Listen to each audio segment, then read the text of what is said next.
Oui, c'est à couper, excusez-moi. Comme tous les calendriers qui ont été modifiés à un moment donné à l'époque romaine, ben, c'est pas pour rien, c'est parce que les êtres humains, ben, voilà, tout a été dévié, détourné pour que vous ne soyez pas en phase avec l'unité. L'unité, c'est-à-dire le principe féminin à retrouver.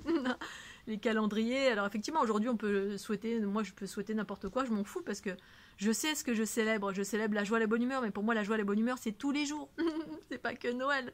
Noël, évidemment, bah, j'ai rien contre, mais à un moment donné, j'avais des choses contre, dans le sens quand j'ai commencé à prendre conscience que c'était une date qui a été détournée, je me suis dit, mais je veux pas donner mon pouvoir à ça. Et en même temps, à un moment donné, je conscientisais aussi que, bah, ok, c'était une célébration, c'est-à-dire pour moi, c'était surtout ben, la réunification avec la famille, ma famille terrestre. Mais là, bah, cette fin d'année, ça a été, bah, même ça, non. Même ça, bah, non, non, non, t'as un choix à faire, c'est ta famille terrestre ou ta famille cosmique, quoi.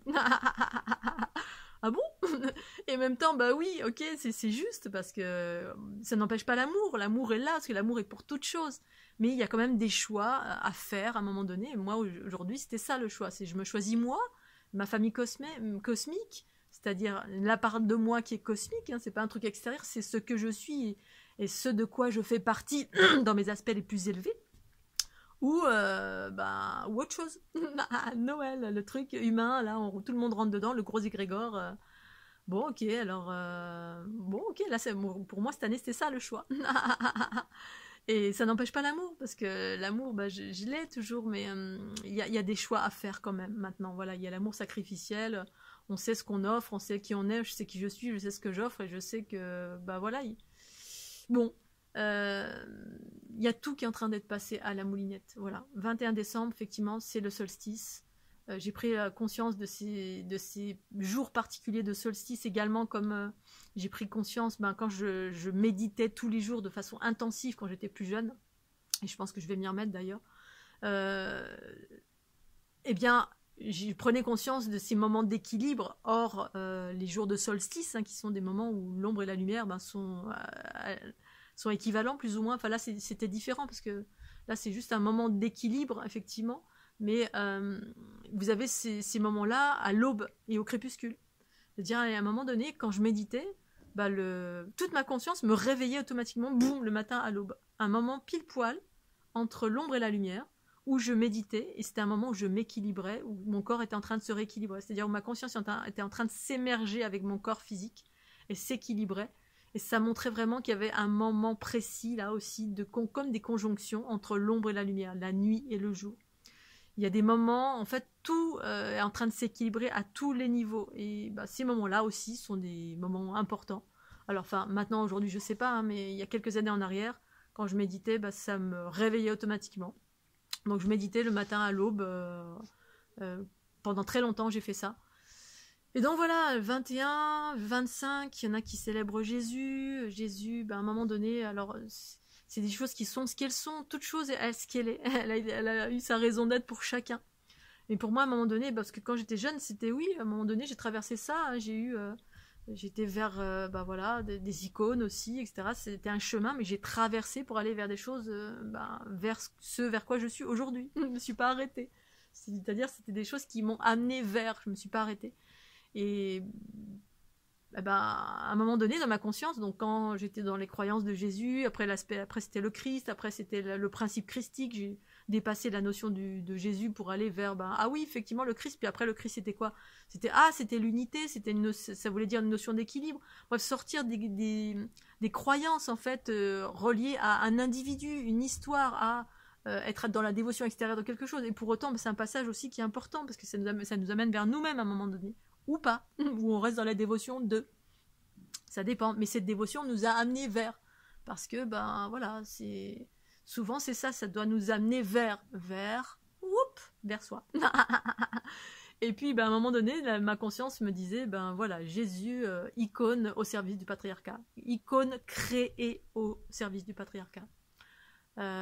Comme toutes les histoires du patriarcat, où on a détourné des écrits, détourné des histoires, ou créé des histoires, ou pour drainer les masses, pour les attirer vers, Et alors dans ça, il y a de la manipulation, mais dans ça peut être aussi nous avoir tiré vers le haut. Au contraire, voilà, tout dépend qui on est, où on va.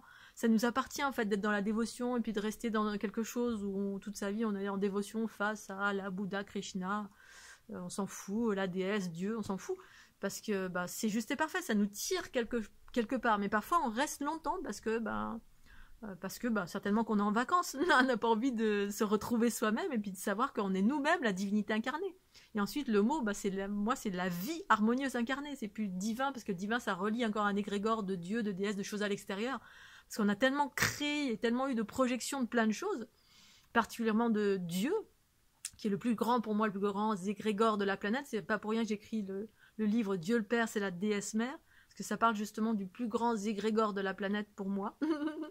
Et puis c'est juste et parfait, parce que moi ça m'a tiré aussi, j'étais dans Dieu, j'ai lu Conversation avec Dieu, enfin bref, j'étais dans des trucs, mais quand j'étais jeune, j'étais pas dans ça, mais j'étais en quête de, voilà.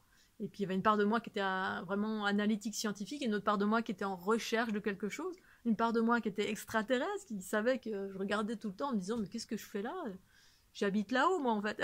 J'habite quelque part, mais c'est pas ici. Bref, on a un mélange de tout ça. Et puis là, il y a une dissolution de tout ça pour retrouver cet espace neutre, originel, cette conscience du principe féminin, qui pour moi est extraterrestre en totalité. Mais pour appréhender ça, en tout cas pour ma part, il est nécessaire de... En tout cas pour moi, là, ce que j'observe depuis plusieurs années, c'est qu'il y a une dissolution de tout ça. Tous les égrégores religieux, toutes les projections, tout ce qui... pour laisser place au renouveau. Le renouveau qui émerge en vous, ou à l'extérieur de vous, c'est-à-dire à travers des enseignants ou des personnes qui manifestent des nouvelles choses, mais qui font pas partie du passé, qui sont des nouvelles choses. Fleur de l'unité, c'est nouveau. Et en même temps, il y a des choses qui existaient, mais exprimées différemment, je sais pas, mais...